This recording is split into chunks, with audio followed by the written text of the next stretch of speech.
بسم اللہ الرحمن الرحیم. ایک نئے پروگرام کے ساتھ آپ کی خدمت میں حاضر ہیں. گیلانی صاحب، بجٹ تو تھوڑا سا ڈیلے ہوا ہے. اس کی ڈیٹس میں آپ کو بتاؤں گا کہ کب بجٹ اناؤنس ہونے والا ہے.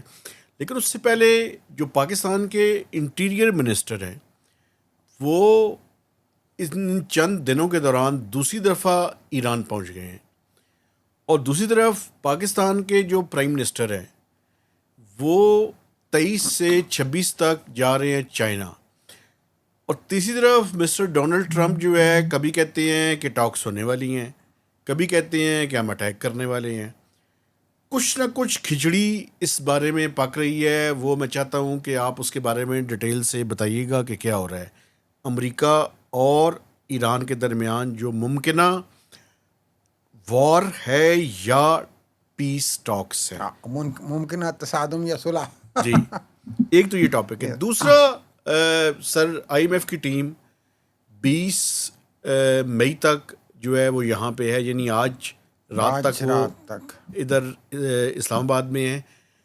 بجٹ تک ورچوئل ٹاکس تو جاری رہیں گی، لیکن اس کے چند چنیدہ اور اہم نکات میں آپ کے سامنے رکھوں گا. اور آخر میں بجٹ کے اوپر گفتگو کریں گے. اور خاص کر ہمارے جو دیکھنے والے ہیں وہ آخری سیگمنٹ کو ضرور دیکھیں، چونکہ اس میں سرکاری ملازمین کی تنخواہوں اور پینشن کے حوالے سے بھی ایک خبر شیئر کروں گا. تو سر، سب سے پہلے یہ جو کھچڑی پک رہی ہے، انٹیریئر منسٹر فارن منسٹر کا رول پلے کر رہے ہیں. جو فارن منسٹر ہیں وہ بجٹ میکنگ کر رہے ہیں. ہو کیا رہا ہے؟ یہ بار بار کیوں جا رہے ہیں اور کیا پیغام ہے جو انہوں نے وہاں جا کے دینا ہے؟ پہلے تو چیف آف ڈیفنس فورسز خود گئے تھے، اب ان کے ذریعے انٹیریئر منسٹر کے ذریعے کیا پیغام رسانی ہو رہی فیلڈ ہے؟ مارشل صاحب بالکل thank you very much. Field marshal Asim Munir جناب علی گئے تھے، 3 دن لگا کے آئے تھے. آپ کو یاد ہوگا مڈ اپریل میں، اور سیکنڈ راؤنڈ آف ٹاکس ہونا تھا 20 اپریل کو. انتظار ہوتا رہا تھا ایران کی ٹیم کا، لیکن ایران کی ٹیم نہیں آئی تھی. جو خبر میں نے پہلے بھی شیئر کی تھی، آج پھر میں یاد دہانی کے لیے شیئر کر دیتا ہوں. اور جلدی سے میں ایک راؤنڈ اپ آپ کو دے دیتا ہوں کہ ہو کیا رہا ہے اصل میں، جو میری سمجھ کے مطابق ہے اور کچھ اطلاعات کے مطابق ہے. وہ باقی ہوگا کیا، وہ تو آگے ڈیولپمنٹ کسی صورت بھی ہو سکتی ہے. پہلے بھی عرض کی تھی مہتاب صاحب، جب چیف صاحب وہاں گئے تھے فیلڈ مارشل عاصم منیر صاحب، تو وہاں پہ ڈائریکٹ کانٹیکٹ میں تھے یہ پریزیڈنٹ ٹرمپ کی ایڈمنسٹریشن سے یا پریزیڈنٹ ٹرمپ سے. وہاں پہ جو ایگریمنٹ ہوا تھا سیز فائر کے حوالے سے، ایک تو لبنان اسرائیل کا معاملہ تھا. دوسرا معاملہ جو طے ہوا تھا وہ یہ ہوا تھا کہ سائملٹینیسلی بیک وقت دونوں طرفین ایران اور امریکہ جو ہے وہ اسٹیٹ آف ہرموز کی ناکہ بندی ختم کر دیں گے، اور اسٹیٹس کو کی پوزیشن جو پرانی ہے والی وہ والی چلے گی، اور وہ ساری بیک ٹو نارمیلسی ہم ہو جائیں گے. اور یہ کمٹ کیا گیا تھا، جو میری اطلاعات ہیں کہ یہ پریزیڈنٹ ٹرمپ نے بھی کمٹ کیا تھا اور ایران نے بھی کمٹ کیا تھا. اور میڈیٹر وہاں پہ خود بیٹھے ہوئے تھے فیلڈ مارشل صاحب، سعد محسن نقوی بھی تھے ڈیفینیٹلی. لیکن وہ نہیں ہوا.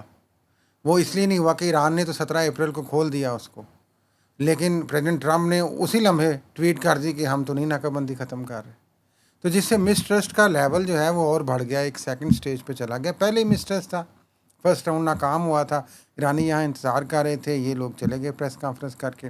اس سے پہلے عمان میں کیا ہوا تھا کہ ٹاکس ہو رہی تھیں تو ادھر سے آپ نے حملہ کر دیا تھا. تو یہ فردر اس نے ڈیولپ کیا. یہ وہ وجہ تھی خاص، آپ کو بتا رہا ہوں، بار بار پہلے بھی عرض کی تھی کہ یہ ایران کی ٹیم سیکنڈ راؤنڈ میں نہیں آئی، کیونکہ ان کی انسسٹنس تھی، اصرار تھا کہ جو آپ اسٹیٹ آف ہرموز کی جو کمٹمنٹ ہے امریکہ بھی اب سیز فائر کے حوالے سے، اور اس کو آفیشلی وہ کہتے بھی رہے ہیں کسی طریقے سے کہ پوری کی جائے، سیز فائر کو فلی طور پہ رسپیکٹ کیا جائے. اب جو معاملہ میری اطلاعات کے مطابق اٹکا ہوا ہے، یہ جو کہنا بار بار امریکہ کی اوبویسلی ایک ہی ڈیمانڈ ہے، وہ کہتے ہیں جی نیوکلیئر نہیں پاور بننے دیں گے ہم ایران کو. پریزیڈنٹ ٹرمپ نے بار بار یہی کہا ہے. لیکن جو معاملہ ٹاکس کا پھنسا ہوا ہے، یہی وجہ ہے کہ دیکھیں ادھر سے وایا حسین بھی ہم نے بات کی تھی ایک اور، کہ وایا قطر بھی تھوڑی سی بات چیت شروع ہو گئی ہے. ادھر سے پھر کمیونیکیٹ ہوتے ہیں، شہباز شریف صاحب بات کرتے ہیں، امیر آف قطر سے وہ آگے جاتے ہیں، پھر آتے ہیں، پھر بات ہوتی ہے، پھر کنوے ہوتی ہے. ایک دوسری ونڈو بھی اوپن ہو چکی ہوئی ہے اس لحاظ سے. ایک تو کچھ خطرات یہ منڈلا رہے ہیں کہ ہو سکتا ہے کہ پاکستان کے حوالے سے بہت زیادہ شاید آگے پیش رفت نہ ہو سکے.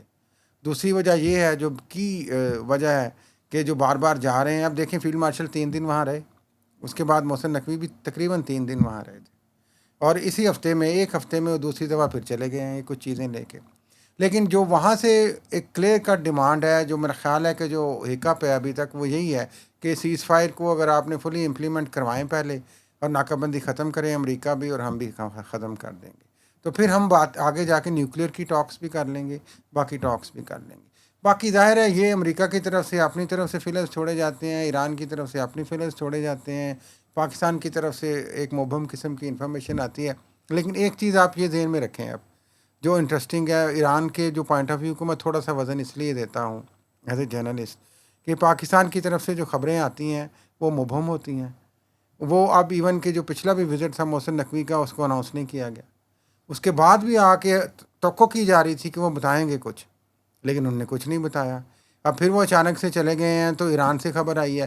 ایران کی ایک اچھی جو میں سمجھتا ہوں کہ پیش رفت ہے اس ساری چیزوں میں, اسٹریٹجی کہہ لیں, حکمت عملی کہہ لیں, کہ وہ فوری طور پہ ہر خبر کو وہاں پہ وہ بتا رہے ہیں. وہ چاہے امریکہ کی طرف سے ہے, چاہے پاکستان کی طرف سے ہے, چاہے کسی اور ملک کی طرف سے ہو رہی ہے. نہیں, پاکستان کا رول بڑا امپورٹنٹ ہے نا. دیکھیں دیکھیں آپ جب میڈیشن اور فیسیلیٹیٹر کا رول پلے کر رہے ہوتے ہیں تو آپ خبریں لیک نہیں کر رہے ہوتے. ہاں نہیں, میں ایگری کرتا ہوں مہتاب صاحب آپ سے, لیکن میری گزارش ایز اے جرنلسٹ یہ ہے کہ آپ چلے گئے ہیں دوسرے شہر یا دوسرے ملک, اس میں تو کوئی ایسی سیکریسی نہیں نا بھائی. آپ تو گئے ہیں, خبر آ رہی ہے کہ آپ گئے ہیں, تو آپ اپنے میڈیا کو صرف ایک لائن یہ بتا دیں کہ بھائی وہ ہم شیئر نہیں کرتے لیکن وہ وہاں پہ گئے ہیں. اچھا مجھے یہ بتائیں کہ بتانا پسند کرتے. اب یہ آخری بات کر لوں کہ محسن نقوی کیوں کہا جا رہے ہیں, اطلاع کے مطابق کیوں گئے ہیں محسن نقوی کیوں جا رہے ہیں, جو آپ نے کہا کہ وہ فارن منسٹر کا رول لے رہے ہیں, فارن منسٹر بجٹ بنا رہے ہیں, چونکہ وہ بجٹ کی ایکسپرٹیز ہے ان کی, اس پہ ہم نے بات کی تھی اس دن. اب ان کی ایکسپرٹیز یہ ہے کہ یہ فیلڈ مارشل عاصم منیر کے کلوز ایڈ ہیں, ان کے رائٹ ہینڈ کہہ لیں, ان کے نام پہ سب کچھ پاکستان میں یہ کرتے ہیں. تو یہ میسنجر کے طور پہ گئے ہیں. چونکہ میرا جو ایک سینس بن رہی ہے کہ فیلڈ مارشل عاصم منیر 3 دن وہاں پہ گئے, ریکویسٹ کی, بات نہیں بنی, تو شاید تھوڑا سا عہدے کی مناسبت سے آکورڈ بھی ہو رہا ہو کہ یار میں پھر جاؤں گا 2 دن, پھر میں ناکام آؤں گا, ایک خیال ہے آئی مین کہ, تو انہوں نے میسنجر کو بھیجا کہ جناب آپ پلیز یہ ساری چیزیں. میرے خیال میں ابھی انیبلنگ انوائرمنٹ کریٹ کرنے کی بات ہو رہی ہے, اور وہ انوائرمنٹ جب ہی کریٹ ہونا ہے جب یہ آپ نے سیز فائر کی فلی امپلیمنٹیشن کروانی ہے فرام بوتھ سائڈس. اچھا دوسری بات مجھے یہ بتائیں کہ prime minister of Pakistan China کے وزٹ پہ جا رہے ہیں 3 دن. ہاں جی, 23 سے 26 کا میرا خیال ہے اعلان ہوا ہے. ایک تو اس میں آپ کو بتاؤں گا کہ کون کون سے ایگریمنٹس ہیں, لیکن آپ مجھے یہ بتائیں کہ کیا اس کے دوران بھی ایران اور امریکہ کی ٹاکس کے حوالے سے وہاں پہ بات چیت ہوگی؟ میرا خیال ہے ضرور ہوگی, کیونکہ اس دن بھی ہم نے جب یہ پروگرام ہوا تھا, جب پریزیڈنٹ ٹرمپ چائنا گئے تھے, ہم نے اپنے پروگرام میں بات کی تھی. مہتاب صاحب ناظرین کو بھی یاد کرا دیں کہ یہ انیشل وزٹ ہو گیا. اب اس کے بعد ولادیمیر پوٹن کا وزٹ چل رہا ہے, رشین پریزیڈنٹ کا چائنا میں. وہاں پہ بھی کچھ ڈسکشنز ہوئی ہیں, کچھ بیانات آئے ہیں, اور جنگ بندی کے حوالے سے بھی آئے ہیں, ناکہ بندی کے حوالے سے بھی آئے ہیں. پھر اس کے بعد یہ بھی جائیں گے جو ہم نے اس وقت بھی فور کاسٹ کیا تھا, پریڈکٹ کیا تھا, آج میں پھر دوبارہ پریڈکٹ کر رہا ہوں کہ یہ ہو سکتا ہے 2-4 دن چیزیں آگے جا کے, جب یہ چائنا پہنچیں وہاں پہ جا کے کچھ چیزیں کنکلوڈ ہو کے پھر کوئی کمیونیکیٹ ہوں گی, ایران اور چائنا کی بھی کوئی آپس میں کمیونیکیشن ہوگی, پھر کوئی جا کے ہمیں کوئی وے آؤٹ بنتا ہے اس کا نظر آئے گا.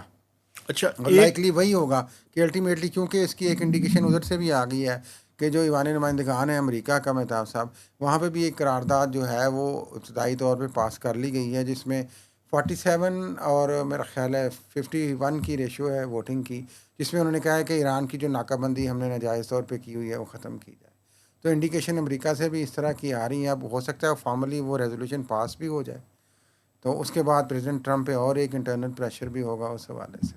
اچھا یہ جو پرائم منسٹر آف پاکستان جا رہے ہیں چائنا کے وزٹ پہ, اس میں آپ کو بتانا چاہتا ہوں کہ میجر جو ایگریمنٹس ہونے جا رہے ہیں اور ایم او یوز بیسیکلی وہ بزنس ٹو بزنس ہیں, یعنی B2B ایگریمنٹس پہ حکومت پاکستان نے کافی سارے شعبوں کے اندر کام کیا ہے, اور وہ چائنیز سائٹ کے ساتھ مل کر اس کے بارے میں کافی سارے ایگریمنٹس ہوں گے. ایک چیز کے بارے میں چائنا بھی کلیئر ہے اور پاکستانی اتھارٹیز بھی کلیئر ہیں کہ China under the CPEC جو فرسٹ فیز تھا اس میں کوئی تقریباً $30 بلین کی انویسٹمنٹ انہوں نے کی تھی فار پاور پلانٹس اور انفراسٹرکچر.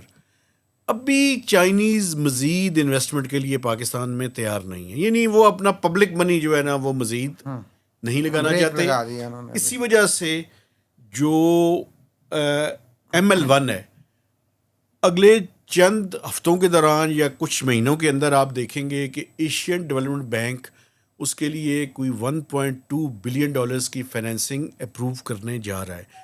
تو ہمارا جو ریلائنس چائنا کے اوپر تھا فار میجر انفراسٹرکچر پروجیکٹس وہ دوبارہ سے ملٹی لیٹرلز کی طرف شفٹ ہو رہا ہے, جس میں ایشین ڈیولپمنٹ بینک اور ایشین انفراسٹرکچر انویسٹمنٹ بینک جو ہے وہ میجر رول پلے کریں گے. اسی وجہ سے آپ نے دیکھا کہ ایشین انفراسٹرکچر انویسٹمنٹ بینک کی ایک اعلیٰ سطحی ٹیم ان دنوں پاکستان کے دورے پر بھی آئی ہوئی تھی. تو اس حوالے سے بات چیت جاری ہے, لیکن جتنے بھی ایگریمنٹس ہوں گے فوکس زیادہ سے زیادہ B2B یعنی بزنس ٹو بزنس ہوگا.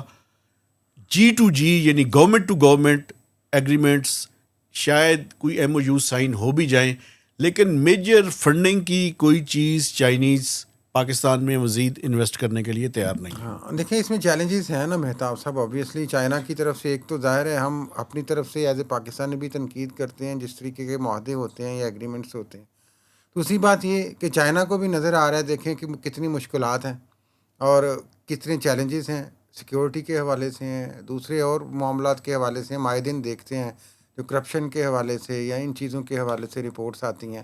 حتیٰ کہ جو گوادر میں ایک آپ کو یاد ہوگا کہ بڑی وہ خبر چلی کہ وہ جو گدھے کی کھالوں والی فیکٹری اس کی کتنی دیر بعد اجازت ملی انہیں. جی بڑا تو ایون B2B میں بھی بہت سارے چیلنجز ہیں. میرا خیال ہے کہ کافی حد تک شاید یہ MOUs ہوں لیکن پریکٹیکل ہونے میں ان میں بڑا ٹائم لگے گا. کچھ فیکٹریز شاید آنا چاہیں یا نہ آنا چاہیں یا یہ کوشش کریں کہ یہاں پہ آ جائیں تو کچھ سسٹم تھوڑا سا چل جائے. لیکن یہ جو مسٹرسٹ ہے انویسٹمنٹ کے حوالے سے یہ ابھی برقرار ہے. یہ صرف چین کی طرف سے نہیں ہے, باقی ملکوں کی طرف سے بھی ہے. نہیں دیکھیں نا, چائنا نے جو یہاں پہ پروجیکٹس لگائے خاص کر پاور پلانٹس کے, اس میں کوئی تقریباً $16 بلین کی 16 to 17 بلین کی انویسٹمنٹ کی ہے انہوں نے. تو اس کی ری پیمنٹ جو ہے اور اس پہ کیپیسٹی ری پیمنٹس کا بھی آپ کو پتہ ہے کہ ایک ایشو ہے. پاکستان نے کافی عرصے تک خواہش کا اظہار کیا کہ اس کا جو ری پیمنٹ پیریڈ ہے اس کی میچورٹی کو لانگ ٹرم کر دیا جائے, لیکن چائنا اس سے ریلیکٹنٹ ہے. وہ ریکوری میں زیادہ انٹرسٹڈ اب لگ رہے ہیں نا. ہاں وہ ریکوری میں وہ کہتے ہیں جو پیسے ہم پہلے لگا چکے ہیں ان کو تو پہلے نکالیں نا پھر آگے. لیکن یہ تو آپ نے چائنا کا پوائنٹ آف ویو ہے نا جی. ظاہر ہے آپ نے کوئی ایگریمنٹ کیا ہے تو آپ نے پیمنٹ کرنی ہے, آپ نے چاہے وہ کیپیسٹی پیمنٹ ہے. لیکن ہم جب ایز اے پاکستانی جرنلسٹ بھی اور سٹیزن بھی کرٹیسائز کرتے ہیں ان پالیسیز کے حوالے سے کہ یہ کس طریقے سے یہ معاہدے کیے گئے, اتنی مہنگی بجلی, اتنی ساورن گارنٹیز کیوں دی گئیں ان کو, وہ پاکستانیوں کے طور پہ الگ ایک کوشچن ہے ان پروجیکٹس کے. نہیں ان پہ پروجیکٹس پہ سوال ہیں, لیکن اس سے پہلے ایک اور بھی پھر سوال ہے نا. اگر آپ دوسری سائڈ کا بھی آرگومنٹ سن لیں, چائنا نے ایسے ٹائم پہ وہ پروجیکٹس کے اندر انویسٹمنٹ کی جب دنیا کا کوئی ملک بھی وہاں پہ انویسٹمنٹ کرنے کے لیے تیار نہیں تھا. اور حکومت پاکستان کی اس ٹائم پروجیکشن یہ تھیں کہ یہاں پہ گروتھ ہوگی, یہاں پہ بجلی ہم وہاں کی ریکوائرمنٹس جو آئندہ آنے والی ہے وہ پوری کر سکیں گے. لیکن جو چیز انہوں نے انویژن نہیں کی تھی پاکستان مسلم لیگ نواز نے 2013-14 میں, انہیں نہیں پتا تھا کہ ایک فیض حمید اور باجوہ آئے گا جو اس سارے نظام کو تلپٹ کرے گا, اور اس تلپٹ کرنے کے نتیجے میں وہ ساری کی ساری چیزیں ڈسمینٹل ہوں گی. آپ اس بات پہ ہنسے نا, یہ رونا چاہیے, اس بات پہ رونا چاہیے. رو دیتے اگر یہ رو ملک بھی رہے ہوتے ہیں بھائی. اگر یہ ملک انڈیپینڈنٹ واقعی ہم ہوتے تو اس پہ انکوائری ہوتی. بھائی آپ سیاست کی طرف چلے گئے نا. یہ سیاست نہیں, یہ میں حقیقت میں بیان آپ کر سے رہا ایک اور ہوں. سوال کرتا ہوں, مجھے یاد آگے 2 منٹ دیں, ایک رپورٹ کی بھی ہم بات کر لیں. جی پلیز. یہ تو آپ نے بڑا اچھا فیض حمید اور قمر جاوید باجوہ کو رگڑنے کی پوری کوشش کی آپ نے, آپ کو حق ہے, آپ رگڑے انہیں, اچھی بات ہے. لیکن بعد والے جو کچھ کر رہے ہیں وہ بھی ہم ہمیشہ کہتے ہیں کہ وہ بھی کوشچنیبل ہے. بات یہ نہیں, بات یہ ہے کہ ٹھیک ہے وہ پالیسی اس وقت اتنی ٹھیک تھی, آپ نے بڑی ضرورت سمجھ کے مہنگی بجلی کے آپ نے ایگریمنٹ کر لیے, اس کا نقصان کیا ہوا آپ کو؟ اس کا نقصان آج آپ کی سولرائزیشن کی شکل میں آپ کا نکل رہا ہے نا. اس کی وجہ یہ ہے کہ جب آپ نے بجلی اتنی مہنگی ساتھ کر دی ان گارنٹیز کی وجہ سے, ان معاہدوں کی وجہ سے, تو لوگوں کی تو بس ہو گئی نا بھائی کہ بھائی ہم اتنے پیسے نہیں دے سکتے. وہ سولر کی طرف چلے گئے, وہ آف گریڈ کی طرف چلے گئے, تو اس کا بھی ذمہ دار کون ہے پھر وہ بھی بتائیں. میں تھوڑا سا اور حقائق بیان کروں. ایک طرف کا پوائنٹ آف ویو میں نے رکھ دیا, اب دوسری طرف بات سنیں. اس ٹائم پاکستان کے پاور سیکٹر کی کیپیسٹی ری پیمنٹ تقریباً کوئی 1.9 ٹریلین ہے اس سال کی. اس میں سے 1000 ارب روپے ان چائنیز پاور پلانٹس کی ہیں جو 2013 سے 2016 کے دوران لگے. اس میں ایک تو یہ ہے کہ ان کی جو ری پیمنٹ ہے وہ ڈالرز کے اندر ہے, اور دوسرا ان کی ری پیمنٹ اتنی کول کے اوپر لگے. یہ دو فیکٹرز ایسے ہیں جس کی وجہ سے یہ جو کیپیسٹی ری پیمنٹ ہے اس میں اس ٹائم 50% جو ڈیو ہے وہ چائنیز کا ہے. دیکھیں میں دونوں سائڈ کی بات کر رہا ہوں.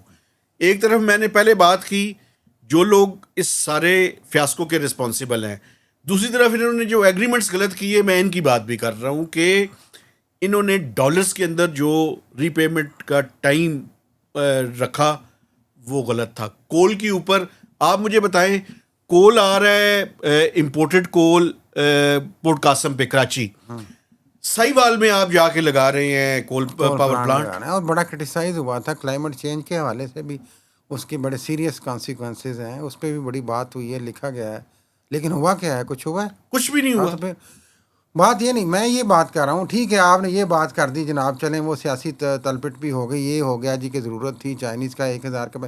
جب آپ یہ ایگریمنٹس کر رہے تھے, اب مجھے اچانک یہ بات بھی اجازت دیں اور اس پہ جواب دے دیں, آپ نے کیوں نہیں کچھ گرڈ جو وہاں کے آئی پی پیز کے تھے جو آپ نے اس طرح کے لیے تھے کہ جناب بزنس بڑا ایکسپینڈ ہوگا, انڈسٹری بڑھے گی, تو آپ ان گریڈس کی جو سپلائی تھی وہ صرف انڈسٹری تک رکھتے؟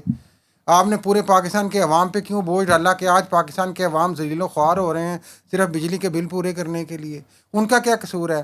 کوئی سا حکومت نے دیکھا کہ میں پاکستان کی فلاح عوام کی فلاح و بہبود کے لیے کام کر رہا ہوں؟ آپ نے اگر انڈسٹری کو فروغ دینا تھا, آپ نے بزنس کو فروغ دینا تھا, تو آپ اسپیسیفائڈ گریڈ رکھتے نا بھائی کہ یہ صرف گریڈ جو ہے آئی پی پیز کے گریڈ صرف انڈسٹری کو سپلائی کریں گے.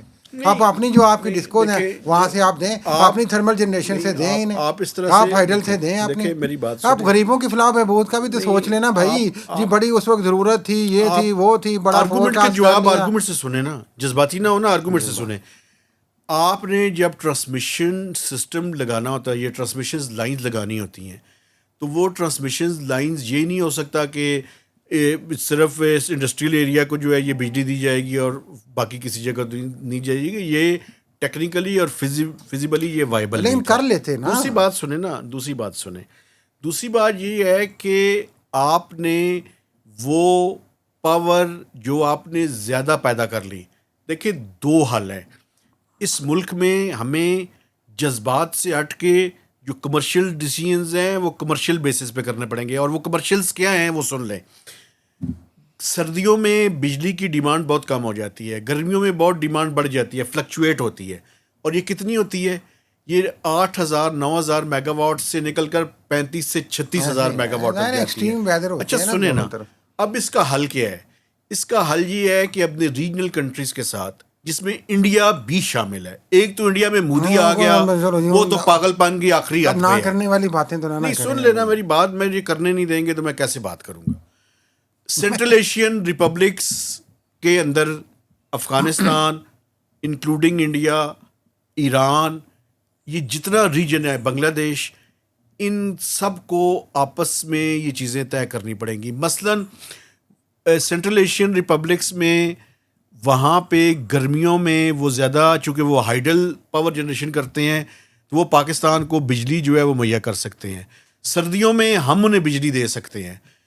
اس طرح کی جو انٹر ڈیپینڈنس ہے جب تک ہم نہیں کریں گے یہ پورے کا پورا ریجن آگے نہیں بڑھ سکتا. وہ ٹرانسمیشن لائنیں لگ جائیں گی, لگانی چاہیے یار. اب ٹھیک ہے آپ بڑی اچھی تجاویز دے رہے ہیں, لیکن یہ تجاویز جو ہیں فوری طور پہ یا نیئر فیوچر میں تو امپلیمنٹیبل نہیں ہے نا میرے بھائی. مودی کی موجودگی میں تو امپلیمنٹیبل نہیں. ایران کے ساتھ تو آپ سستا تیل نہیں ابھی تک لے سکے امریکہ سے ڈرتے, آپ نے باقی کیا کرنا ہے یار. آپ کی اطلاع کے لیے عرض ہے 104 میگا واٹ, امریکہ سے تیل منگوا لیا ماشاءاللہ. ایک منٹ ٹھہر جائیں, 104 میگا واٹ ایڈیشنل ہم ایران سے مزید منگوا رہے ہیں.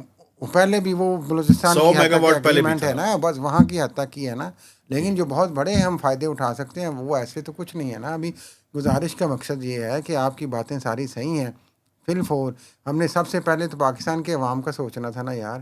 وہ تو کسی حکومت نے نہیں سوچا, نہ موجودہ حکومت اب سوچ رہی ہے. معاف کیجیے گا, بجلی تو ہم مزید مہنگی کیے جا رہے ہیں. ہمارا کیا قصور ہے, ہم آئی پی پیز کے بل دیں. جو بات میں کرنا چاہ رہا تھا, انٹرسٹنگ فیکٹ ہے, انرجی رینیویبلس ایک تھنک ٹینک ہے اسلام آباد بیسڈ, آپ بھی جانتے ہیں. وہ ساتھی بڑی ہر سال اینول رپورٹ لانچ کرتے ہیں. ان کی رپورٹ نے ہماری جو گفتگو ہو رہی ہے اس سے متعلق بڑی اچھی فگرز آئی ہیں. جو 2026 کی رپورٹ آئی ہے اس میں انہوں نے یہ بتایا مہتاب صاحب کہ پچھلے 3 سالوں میں جو گرڈ کی سیل ہے, ہمارے جو ڈسکوز کی سیل ہے, وہ 11.3% ڈکلائن کر گئی ہے. جی, یہ تو میں آپ کو کئی ہاں دفعہ کہہ چکا ہوں اور کہ اس وقت اس سے میں ڈرے ایک- جب لوگ ڈسکنیکشنز کے لیے قطاریں لگا کے کھڑے ہوں یہ گے. ہے کہ یہ جو ہمارا ایگریکلچر یوٹیلائزیشن ہے بجلی کی, اس کی 47% ڈیمانڈ کم ہوئی ہے. یعنی کہ آپ کا ایگریکلچر مہنگی ہے نا, موسٹلی سولر پہ جا رہا ہے. مہنگی اور ہے. اس کو کون ریپلیس کر رہا ہے؟ جو کتنے وہ کہہ رہے ہیں کہ 70 گیگا واٹ سے زیادہ شاید کہ جو سولر پلانٹ آئے ہوئے ہیں پینلز, وہ سارے کے سارے ازیوم کیے جا رہے ہیں کہ جو بک چکے ہوئے ہیں وہ لگے ہیں. تو بڑی تیزی سے سولرائزیشن جو ہے وہ آپ کی گرڈ کی سیل کو ریپلیس کر رہی ہے.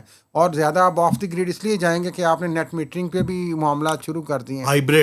ہائیبریڈ پہ لوگ جائیں اور گے. بیٹریوں کی سیل بڑھے گی. تو اس کے حوالے سے کیا پالیسی گورنمنٹ, انہوں نے بھی سجیسٹ کیا ہے گورنمنٹ کو کہ آپ اس پہ ری تھنک کریں. بھائی ری تھنک نہیں کرتے, وہ میں بتاتا ہوں. ہاں جی, وہ تو شاید ایک دن مانتے جو نہیں, ہے وہ تو ایک شاید دن مانتے ایک بات نہیں کرتے ہیں, figures کو. دوسرے دن دوسری بات کرتے ہیں, تیسرے دن تیسری بات کرتے ہیں. حالانکہ تمغہ بھی مل چکا ہے یہ جو پاور کے منسٹر ہیں, لیکن ہیں کنفیوز. لیکن ان کو عوامی تمغے بھی روز ملتے رہتے ہیں, وہ ایسی کوئی بات نہیں ہے. کنفیوز ہیں, اور ان کی کوئی کلیئر کٹ مجھے اسٹریٹجی سمجھ نہیں آئی. نہیں, کنفیوز تو ہماری پوری سسٹم ہی کنفیوز ہے نا. پبلک پوائنٹ آف ویو سے بات کریں یا پبلک سرونگ کے حوالے سے بات کریں. جلدی سے تھوڑا سا بجٹ کا بھی بتا دیں. یہ جو بجلی کے بل تو سنا ہے 2 سال ایگریمنٹ ہو گیا کہ ہر سال میں 2 دفعہ بجلی اور گیس بڑھے گی. باقی کیا کیا آئی ایم ایف کے ساتھ مان لیا وہ ہے میں ہم آپ کو نے. بتا دیتا ہوں. دیکھیں, پاور ٹیرف کا جو بیس لائن ٹیرف ہے وہ 1 جنوری کو سے بڑھے گا. 15 جنوری تک اس کی ڈیٹ ہے 2027 میں. اس میں وہ بیس لائن ٹیرف کے اندر انکریز ہوگی یا ڈکریز ہوگی. انکریز ہی ہوتی ہے پاکستان میں. اور جو گیس کے ٹیرف ہیں وہ جولائی میں بھی بڑھیں گے اور جنوری میں بھی بڑھیں گے. یہ تو آئی ایم ایف کے ایگریمنٹ کا حصہ ہے. اچھا, آئی ایم ایف کی ایک ٹیم آئی ہوئی تھی سر, اس ٹیم نے اپنی ٹاکس جو ہیں وہ کنکلوڈ کر کے آج رات کو یہاں سے چلے جانا ہے. بجٹ کی چیزیں انہوں نے بتا دی ہیں حکومت پاکستان کو. 1100 ارب روپے کے ٹیکسز لگ رہے ہیں فیڈرل اور پروونشل گورنمنٹس کے اندر. مزید جی, 700 ارب روپے فیڈرل گورنمنٹ کے ٹوٹل. پچھلے سال سے کتنے زیادہ ہیں؟ یہ تقریباً پچھلے سال میں بھی اتنی 600 سے 700 ارب روپیہ تھا, چونکہ اس میں انفورسمنٹ میئرز بھی شامل ہیں. 430 ارب روپے کے تو ٹیکس ریٹس ہیں اور کچھ انفورسمنٹ میئرز ہیں جو 0.5% آف جی ڈی پی بنتا ہے, اور 400 ارب روپے کے ایڈیشنل ٹیکسز لگانے ہیں صوبوں نے. تو اس لیے ملا کر 1.1 ٹریلین روپیز کے ٹیکس اور انفورسمنٹ میئرز آنے والے ہیں. یہ پاکستان کے لوگوں کو میں بتا رہا ہوں کہ تیار رہیں. اچھا, بجٹ کی جو ڈیٹ ہے, سیلریڈ کلاس بھی مزید بوجھ تلے دبنے والی ہے. میری بات پوری سن لیں, میں آپ کو آخر میں وہ بھی بتاؤں گا. 1 جون کو پہلے بجٹ کی اناؤنسمنٹ تھی, اب تھوڑا سا اس کو ڈیلے کیا گیا ہے چونکہ پرائم منسٹر چائنا کے وزٹ پہ جا رہے ہیں. تو 1 جون کو اینول پلان کوآرڈینیشن کمیٹی کی میٹنگ ہوگی جس میں ڈیولپمنٹ کا آؤٹ لے تھوڑا سا بتایا جاتا ہے صوبوں کے ساتھ مل کر. الٹیمیٹلی اس کی اپروول دی جاتی ہے نیشنل اکنامک کونسل کی, جس کی میٹنگ 3 جون کو شیڈیولڈ ہے, اور 5 جون کو بجٹ پیش ہو رہا ہے. اب سیلریڈ کلاس کے لیے اور پینشنرز کے لیے جو تجویز آئی ایم ایف کے سامنے انہوں نے رکھی ہے وہ ہے 5 سے 7.5% کے درمیان انکریز. صرف میرا خیال ہے یہ 7.5% بائی دی اینڈ شاید یہ 10% ہو جائے. میں فور کاسٹ کر رہا ہوں آپ کو. وہ آپ میں بتاتا ہوں نا, وہ بجٹ کے بعد پھر ہوگا, جو بھی ہوگا, کیونکہ یہ پیپلز 10 تک کریں پارٹی گے. اس پہ شور کرے گی تو شاید تھوڑا سا انکریز ہو جائے. میں اسے رول آؤٹ نہیں کر رہا. ٹھیک ہے, جزاک اللہ. لیکن دوسری طرف جو سیلریڈ کلاس کو بڑی توقع تھی کہ اس بجٹ میں ان کے ٹیکس برڈن میں کوئی کمی ہوگی, مجھے کوئی زیادہ بڑی نظر نہیں آ رہی. اور ہماری سیلری بڑھے گی. اچھا, سپر ٹیکس جو ہے وہ ایک 3 سال کا روڈ میپ دیا جا رہا ہے جس میں اس کے ٹیکس ریٹس میں کمی ہوگی. یہ میں آپ کو بتا رہا ہوں. لیکن ایک بات جو آپ نے مجھے جلدی سے کرنے دیں, سولر کے اوپر اس ٹائم 10% ٹیکس ہے, اس کو 18% دوبارہ وہ 18 سے 10 کیا تھا, اب دوبارہ 18 کر دیں گے. نچوڑنا ہے نا پبلک کو. لیکن میں یہ گزارش کر رہا تھا سرکاری ملازمین کی تو چلے تھوڑی بہت بڑھ گئی, یہ جو غیر سرکاری ملازمین ہیں ہمارے جیسے, ان کے ساتھ کیا ہونا ہے یار. یہ جو کروڑوں کی تعداد میں وہ بھی تو ہیں, لاکھوں کی تعداد میں. صبر کرے. میں اس پہ آخری دکھ کا اظہار کر لوں, محسن نقوی صاحب اسلام آباد گئے ہیں, ویسے ہی ہماری بات سنتے ہی نہیں ہیں, پرواہ ہی نہیں کرتے. اسلام آباد گئی, ایران گئے ہیں سوری. غریب آدمی کی تو ویسے ہی کوئی پرواہ نہیں کرتے, سنتے نہیں وہ. تو سی ڈی اے کی جو پارکنگ آپ کو پتہ ہے انہوں نے پرچیاں لگانی شروع کر دی ہیں. اب ہماری اس سے ملتی جلتی یہ بات ہے. تو یہ جو انہوں نے ڈیجیٹل سسٹم شروع کر دیا پارکنگ کا, نیو بلی ایریا میں بھی, F7 میں بھی جائیں اور بھی جگہوں پہ جائیں, 100 روپیہ لیتے ہیں فی گاڑی. وہاں پہ اس دن ہم اتفاق سے گئے ایک میٹنگ پہ, 100 روپیہ دیا. تو میں نے ایز اے رپورٹر اس سے پوچھا, جرنلسٹ بات چیت کرتے رہتے ہیں کہ یار آپ کی تنخواہ کتنی ہے. اس نے کہا جی ہمیں 30,000 روپیہ دیتے ہیں, یعنی 37,000 روپیہ جو منیمم ویج ہے. یہ C D A Mohsin Naqvi interior minister کے انڈر کام کرنے والا, اسلام آباد کیپٹل, وزیر اعظم نواز شریف کا شہباز شریف کا گھر, وہاں پہ بھی سی ڈی اے اپنے جو کانٹریکٹ کے ملازمین ہیں ان کو وہ منیمم ویج نہیں دے رہا. ظلم ہے. میرا خیال ہے کہ اس کے ساتھ پروگرام ہم ختم کرتے ہیں. اچھا جی, بجٹ کے لیے اپنی تیاری جاری رکھیں. میں آپ کو آئندہ آنے والے دنوں میں مزید بجٹ کی جو انفارمیشن ہے شیئر کرتا رہوں گا, اگر گیلانی صاحب نے مجھے اجازت دی. نہیں بولیں ماشاء اللہ. تو تیاری کیا جاری رکھیں, روزے رکھنے شروع کرنے کی پریکٹس کر لیں. کیا کریں آپ بتا دیں ہمیں, اور کیا کریں, پیٹ پہ پتھر باندھنے کی پریکٹس کر لیں. کچھ بتائیں, یہ بھی بتائیں نا. دیکھیں اپنی اخراجات, آپ ادھر سے اٹھتے ہیں سرکاری محکموں سے, ان کی رپورٹنگ آ کے یہاں شروع کر دیتے ہیں. یار پبلک کو کیا کرے, وہ بتائیں, کو صبر کے طریقے بتائیں یار. یہ آپ بتائیے گا, میرا کام ہے انفارمیشن دینا. میں اپنے دیکھنے والوں سے گزارش کرنا چاہتا ہوں کہ ہمارے چینل کو سبسکرائب کیجئے, اس کی شیئرنگ کیجئے اور میکسیمم کمنٹس بھی دیجئے. اجازت دیجئے, اللہ حافظ.